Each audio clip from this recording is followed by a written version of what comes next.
इससे पहले कि शागल उसकी तरफ मुड़ता, इमरान का हाथ तेज़ी से घुमा और शागल के मुंह से चीख निकली। इमरान ने उसकी कनपट्टी पर वार किया। शागल लहराया ही था कि इमरान ने उसके सर पर एक और ज़रब लगाई और उसके साथ ही शागल लहरा कर धड़ाम से फर्श पर जा गिरा।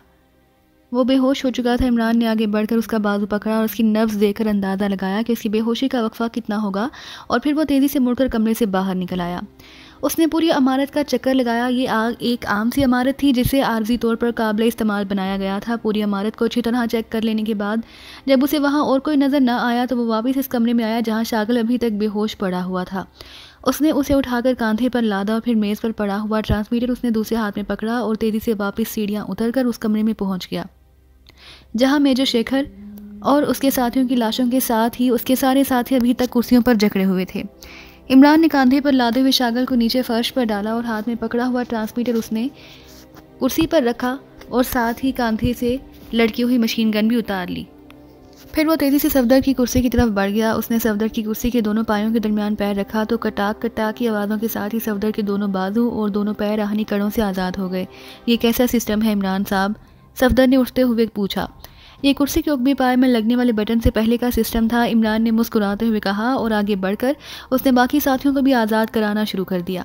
सफदर भी उसके साथ मिल गया और चंद लम्हों बाद वो सब कुर्सियों की गिरफ्त से आज़ाद हो चुके थे। इमरान ने शागल को उठाकर अपने वाली कुर्सी पर बिठाया और फिर सफदर के साथ मिलकर उसने उसके दोनों बाजू और पैर कड़ों में जकड़ दिए।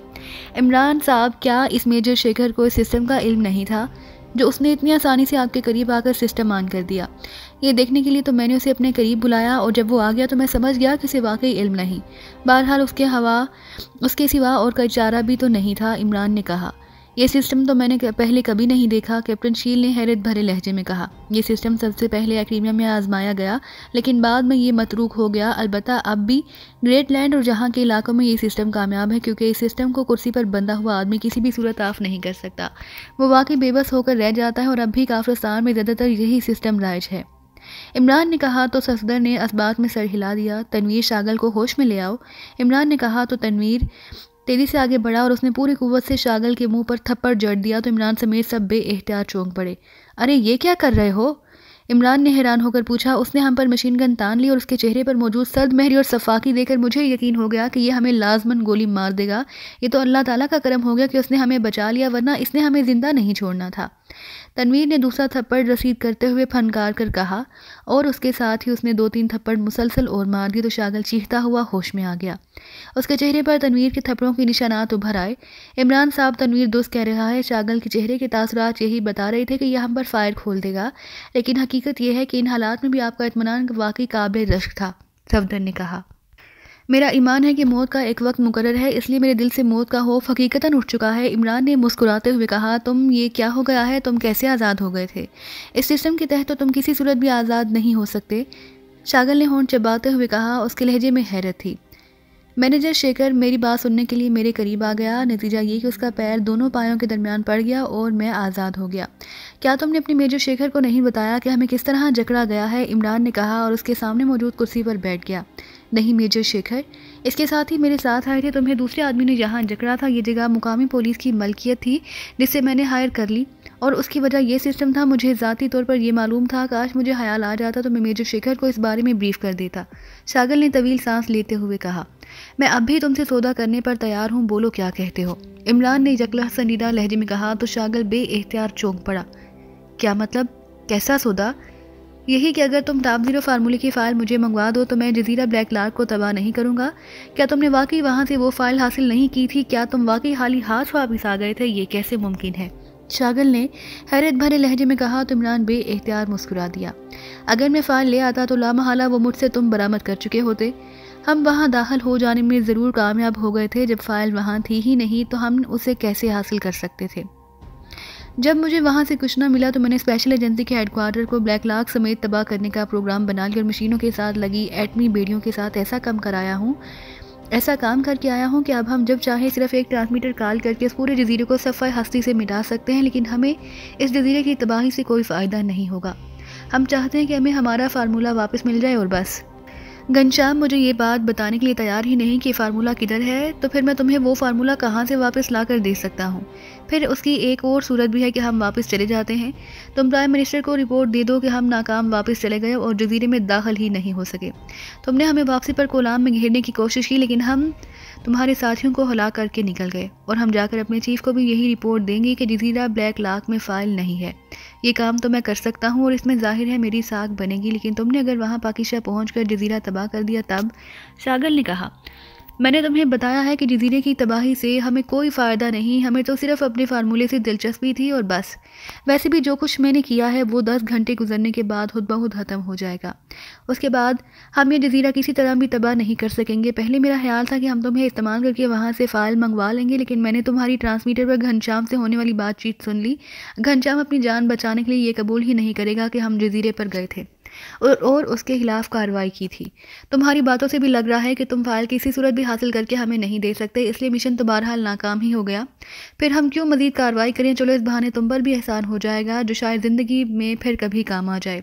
ठीक है, तुम मुझे रहा कर दो, मैं तुम्हारी वापसी में कोई रुकावट नहीं डालूंगा। शागिल ने एक तवील सांस लेकर कहा, तुम्हारा ग्रुप यहाँ मौजूद है, इसलिए तुम हमारे सामने अपने ग्रुप को हिदायत दो कि हमारी वापसी में रुकावट ना डाली जाए, क्योंकि हम मिशन में नाकाम हो गए, इसलिए अब हमारी नाकाम वापसी पर तुम्हें कोई एतराज़ नहीं है। ठीक है, ट्रांसमीटर पर फ्रीक्वेंसी एडजस्ट करो, मैं अपने नंबर 2 नटोर से बात करता हूँ, शागिल ने कहा और उसके साथ ही उसने एक फ्रीक्वेंसी बता दी। तो इमरान ने साथ वाली कुर्सी पर रखा हुआ ट्रांसमीटर उठाया और उस पर शागिल की बताई हुई फ्रीक्वेंसी एडजस्ट करना शुरू कर दी। तुम्हारे साथ जहाँ तुम्हारे ग्रुप के कितने अफराद आए थे? इमरान ने फ्रीक्वेंसी एडजस्ट करने के बाद ट्रांसमीटर ऑन करके पहले शागिल से पूछा। मेरे साथ 3 आदमी थे, जिनमें से मेजर शेखर समेत 7 हलाक हो चुके हैं, अब 23 मौजूद हैं, शागिल ने कहा। तुम्हारे ये 23 आदमी किधर किधर मौजूद हैं? इमरान ने पूछा। क्यों, तुम ये बात क्यों पूछ रहे हो? शागिल ने चौंक कर पूछा। मैं अपनी और अपने साथियों की सिक्योरिटी जानना चाहता हूँ। हमें बहरहाल यहाँ से जाने में कुछ दिन लग जाएंगे, हमने कागजात भी तैयार कराने हैं, इसलिए तुम्हें और तुम्हारे ग्रुप के सब अफराद को इस वक्त तक किसी एक जगह इकट्ठा रखना होगा जहाँ हमारे आदमी निगरानी करेंगे। इमरान ने कहा, इसकी ज़रूरत नहीं, इसमें काफिरस्तान सीक्रेट सर्विस का चीफ हूँ, तुम उसकी फ़िक्र मत करो। मैं नेटवर्क से कहकर यहाँ के चीफ पुलिस ऑफिसर से तुम्हें स्पेशल इजाज़तनामा मंगवा दूंगा और तुम चार्टर्ड त्यारा कराकर फौरी जा सकोगे।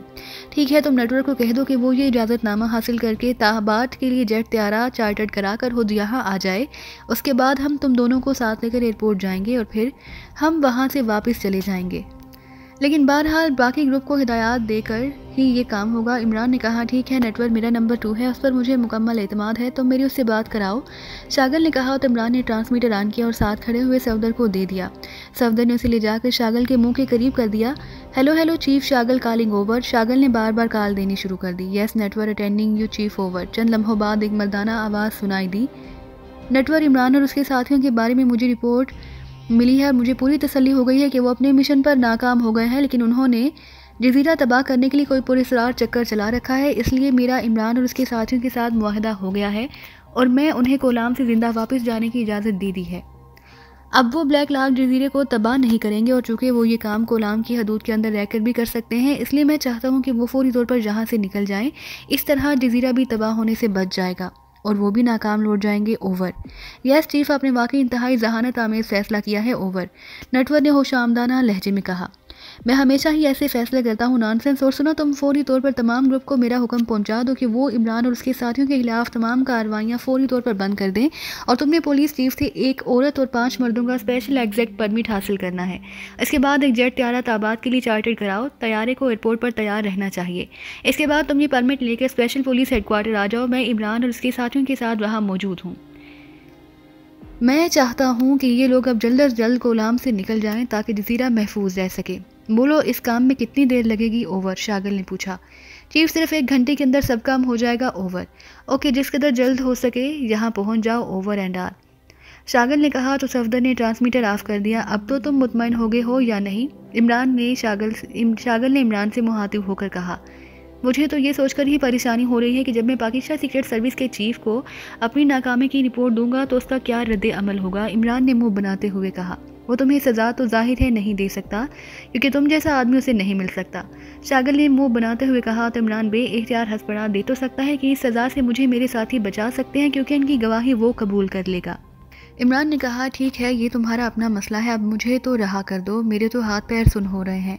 अभी नहीं, जब नेटवर्क आएगा तब, इमरान ने यकलह सर्द लहजे में कहा और उसके साथ ही वो उठ खड़ा हुआ। तनवीर शागल को वाकई जकड़े जाने से तकलीफ हो रही होगी और नेटवर्क को अभी आने में देर लगेगी, तब तक उसे आराम करने के लिए मौका दे दो, इमरान ने तनवीर से कहा और दरवाजे की तरफ मुड़ गया। दूसरे लम्हे शागल की चीख कमरे में सुनाई दी, लेकिन इमरान ने मुड़कर भी ना देखा और खामोशी से बाहर राहदारी में आ गया।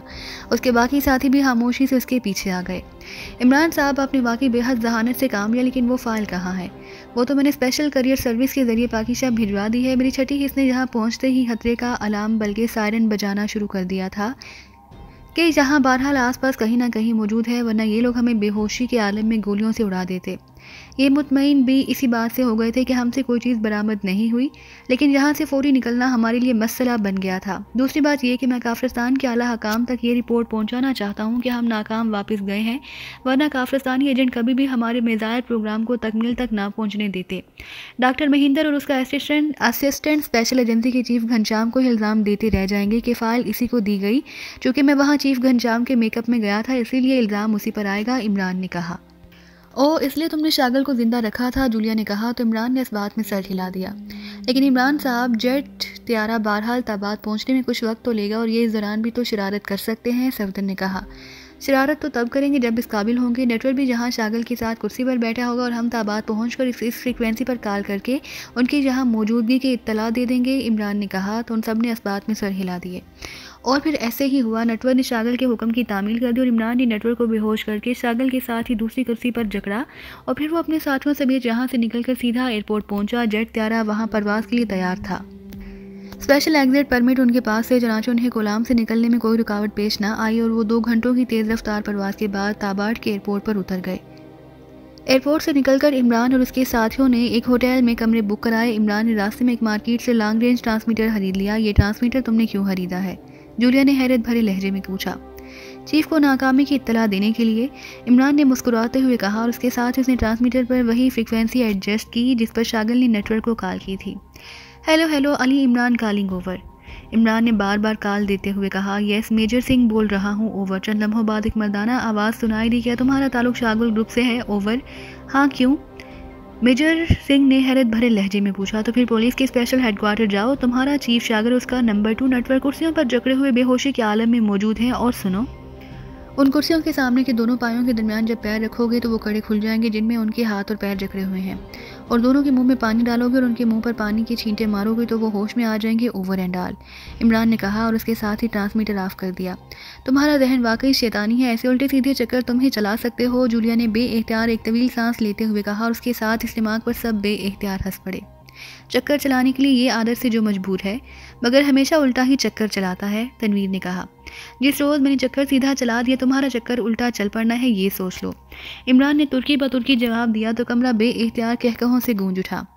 इमरान साहब, अब चीफ को स्पेशल एजेंसी की कामयाबी और पाकिस्तान सीक्रेट सर्विस की बुरी तरह से नाकामी की ही रिपोर्ट दी जा सकती है, इमरान ने कहा। तो सब एक बार फिर हंस पड़े। हाँ, सरकारी तौर पर तो वाकई नाकामी की रिपोर्ट ही होगी, सफदर ने मुस्कुराते हुए कहा और इमरान बेइख्तियार मुस्कुरा दिया।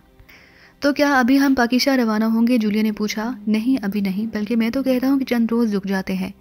सफदर को निकाह का खुतबा अगर याद है तो हम इससे निकाह भी पढ़वा लेते हैं और यहीं सारी रसूमात पूरी कर लेते हैं। 2 गवाह मेरे और 2 तुम्हारे भी मौजूद हैं, क्या कहती हो?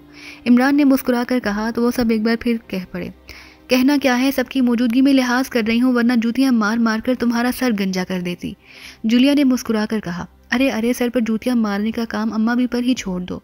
तुम अपनी जूतियाँ अपनी औलाद के सर पर मार कर अपनी ये हसरत पूरी कर लेना, फिर कोई तुम्हें ना रोकेगा और ना कुछ कहेगा, इमरान ने कहा। तो वो सब बेइख्तियार खिलखिलाकर हंस पड़े। जी तो प्यारे साथियों, इसी के साथ हमारी आज की इस कहानी टॉप सेक्शन का अख्तिताम होता है। उम्मीद करती हूँ कि आपको ये कहानी बाकी कहानियों की तरह बेहद पसंद आई होगी। अब हमारी मुलाकात होगी आपके साथ एक नए नावल में। तब तक के लिए हमें दीजिए इजाज़त। अल्लाह हाफिज़।